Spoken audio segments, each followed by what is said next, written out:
안녕하세요. 독서를 사랑하는 여러분, 소설 채널에 오신 것을 환영합니다. 저희 소설 채널에 오셔서 영상을 방문해 주신 것만으로도 저에게는 큰 응원이 됩니다. 오늘 여러분과 함께 들어볼 이야기는 마거릿 시드니 작가님의 다섯 페퍼 남매의 성장기입니다. 이 이야기는 가난하지만 사랑이 넘치는 페퍼 가족, 특히 어머니인 페퍼 부인과 다섯 자녀 폴리, 벤, 조엘, 데이비, 막내 프론시의 삶을 중심으로 전개됩니다. 그 중에서 오늘 들려드릴 이야기는 아홉 번째 이야기 선샤인 어게인입니다. 선샤인 어게인, 뜻 그래로 보면 햇빛이 다시 비치다. 페퍼 가족들에게 어떠한 햇빛이 비치는 이야기가 펼쳐질까요? 지금부터 그 이야기를 시작합니다. 하지만 조엘이 갑자기 쓰러졌던 것처럼 그의 회복도 눈 깜짝할 사이에 이루어졌다. 그의 강인한 성격은 건강을 되찾기 위해 빠르게 나아갔다. 어느 날 아침, 그는 갑자기 뒤집히며 소리쳐 모두를 놀라게 했다. 뭔가 먹고 싶어요. 주님께 감사드립니다. 페퍼 부인이 소리쳤다. 이제 살겠구나. 하지만 먹으면 안 돼. 비비 부인이 깜짝 놀라며 두 그릇을 붙잡았다. 이런 귀여운 녀석아, 여기 맛있는 게 있단다. 그녀는 유혹하듯 조엘의 입에 숟가락을 갖다 댔지만 조엘은 얼굴을 찡그리며 고개를 돌렸다. 아, 뭔가 먹고 싶어요. 진저브레드나 빵과 버터가 들어간 빵이요. 맙소사, 비비 부인이 소리쳤다. 진저브레드라니. 불쌍한 페퍼 부인은 이제 자기 앞에 놓인 가장 큰 문제가 무엇인지 직감했다. 다시 돌아온 식욕을 채워줄 영양가 있는 음식을 어디서부터 구해야 할지 알 수 없었기 때문이다. 이걸 어디서 구할 수 있을지는 신만이 아시겠지. 그녀는 속으로 신음했다. 그래, 그는 알고 있었다.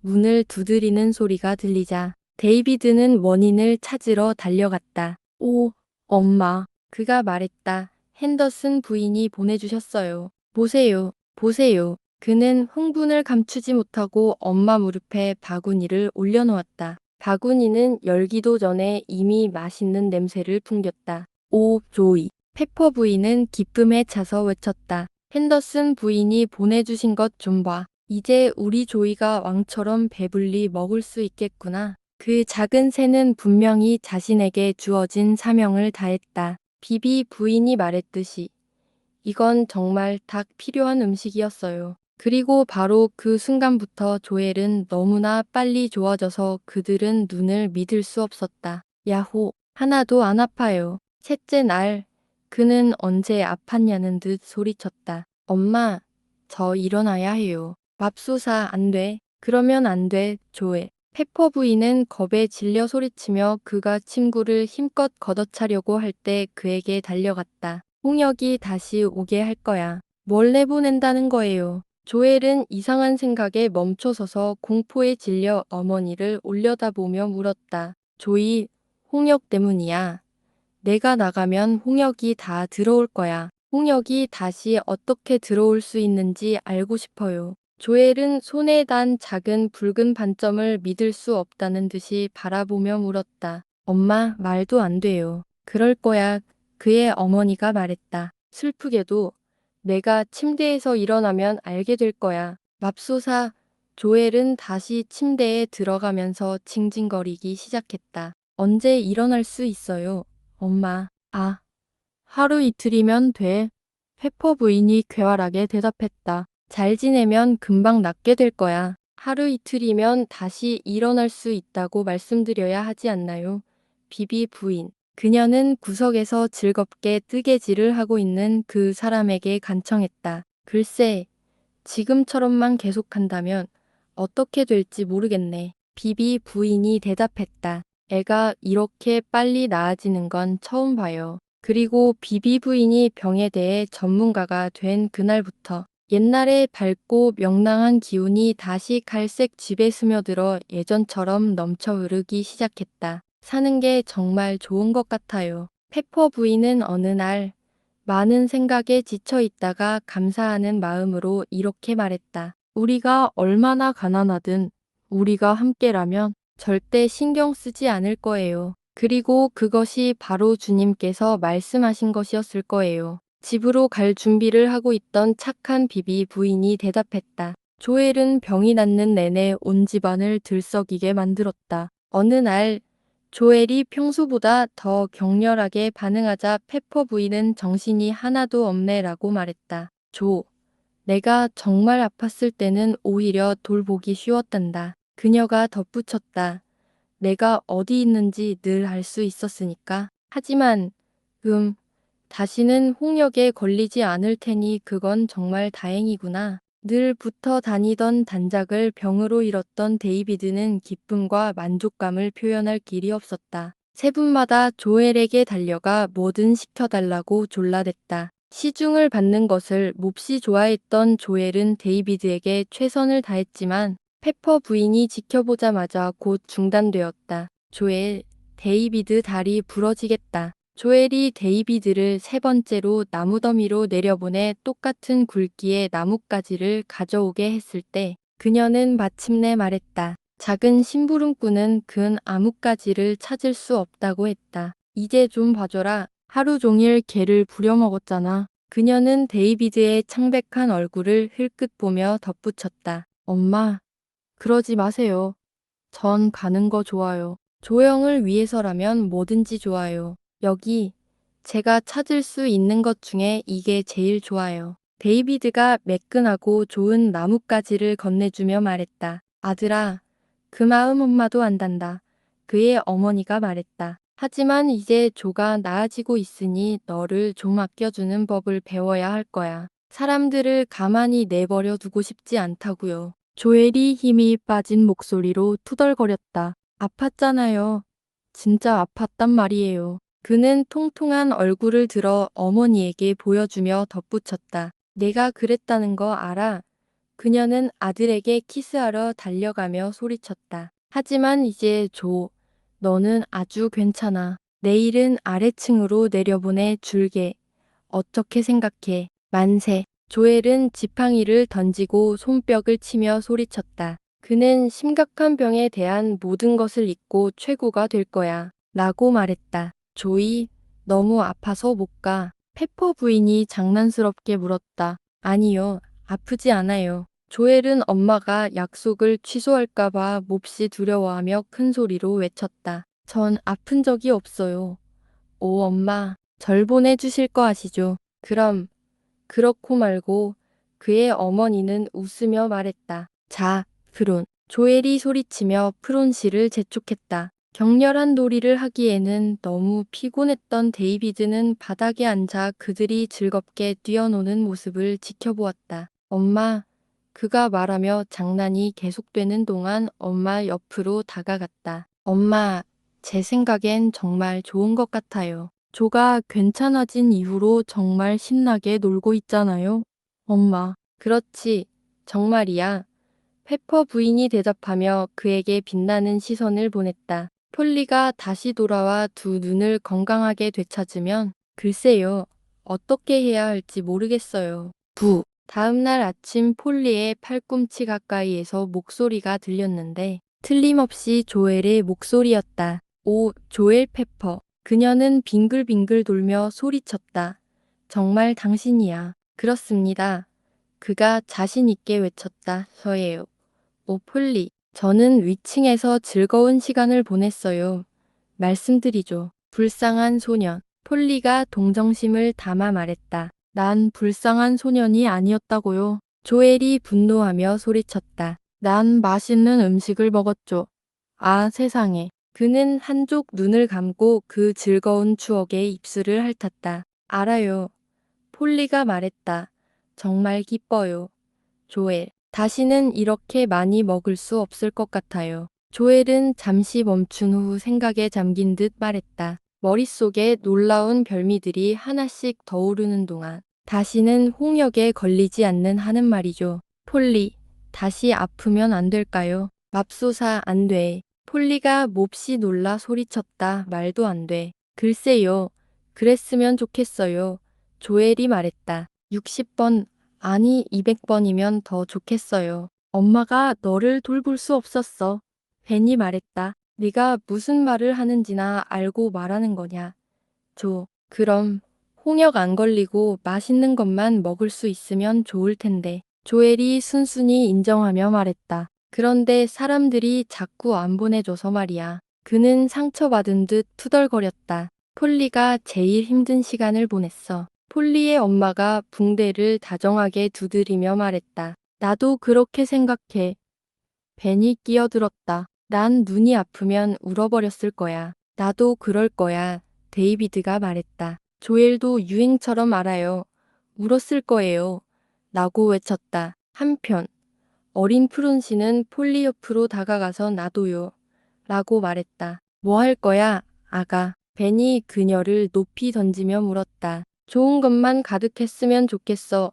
아이들은 모두 비명을 지르며 웃었고 그 사이 푸른씨는 진지한 목소리로 외쳤다. 정말 그럴 거야, 벤. 그러길 바란다. 벤이 그녀를 더 높이 던지며 말했다. 얘들아, 아가 놀리지 마. 볼리가 끼어들었다. 이제 우리 모두 즐거운 시간을 보낼 거야. 푸른 씨, 이제 다 괜찮아졌으니까. 그래요. 아이는 벤의 품에서 웃으며 말했다. 우리는 다시는 아플 일이 없을 거예요. 절대요. 절대요. 그녀는 인상적인 어조로 덧붙였다. 폴리에게 좋은 시절이 다가오고 있었다. 아주 가까이 다가왔는데도 폴리는 몰랐다. 모든 아이들이 비밀을 공유하고 있었다. 페퍼 부인이 말했듯이 아이들은 비밀을 알아야 할 거야. 비밀을 알게 되면 더 잘 지킬 수 있을 거야. 그렇게 아이들은 저마다 귀한 비밀을 품게 되었고 절대로 아무에게도 알려선 안 된다는 극도로 중요한 임무를 맡게 되었다. 그 후로 아이들은 그 비밀을 말하고 싶어 입이 근질거려 죽을 지경이었다. 말할까봐 걱정돼요. 데이비드가 마침내 어머니에게 달려가며 말했다. 엄마, 폴리 곁에 있을 수가 없어요. 너무 말하고 싶어서요. 아니, 그럴 수 없을 거야. 데이비드. 그의 엄마가 격려하듯 말했다. 엄마가 내가 그러길 원하지 않는다는 걸 알잖아. 게다가 폴리가 그걸 보면 어떨지 생각해봐. 알아요. 데이비드는 기쁨에 겨워 소리쳤다. 세상에, 너무 신나요. 아마 아주 예쁠 거예요.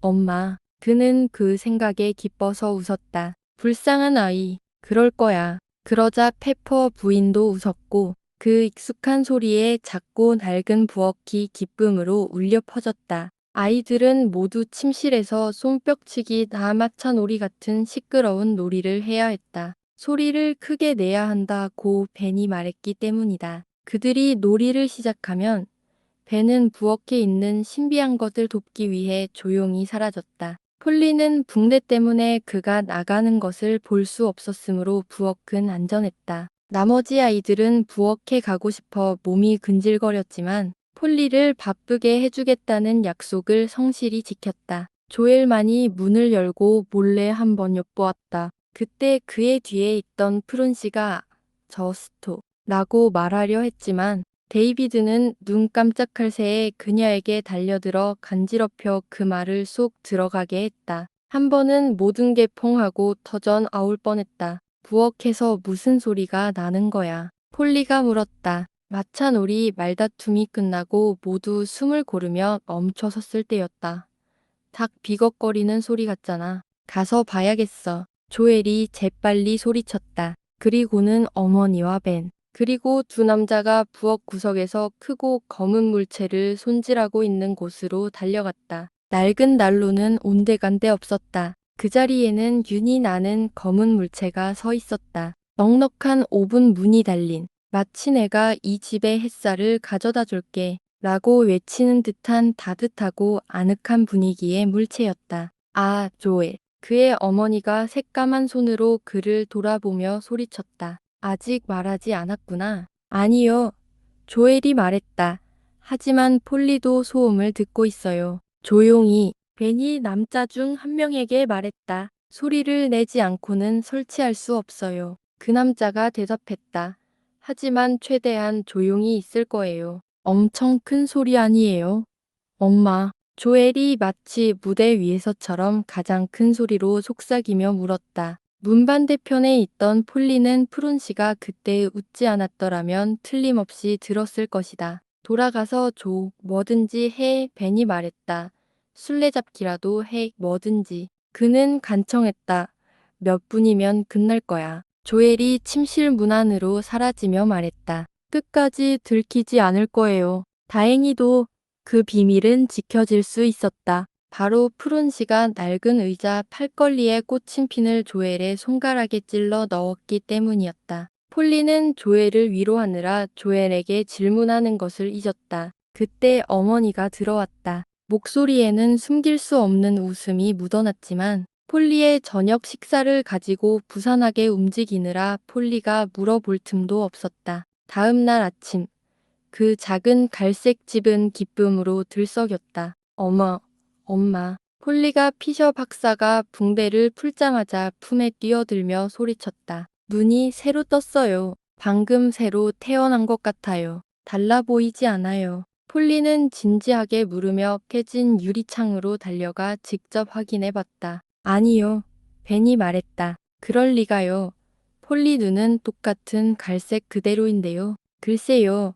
폴리가 마치 새 눈을 선물 받은 것처럼 말했다. 어쨌든 이걸로 보니 모두가 다르게 보이잖아요. 아, 조엘이 소리쳤다. 주방으로 나와, 폴리. 거기가 훨씬 더 좋아. 폴리는 모든 것이 너무 궁금해서 어느 쪽으로 돌아야 할지 몰랐다. 의사에게 괜찮을까요? 라고 물었다. 그렇습니다.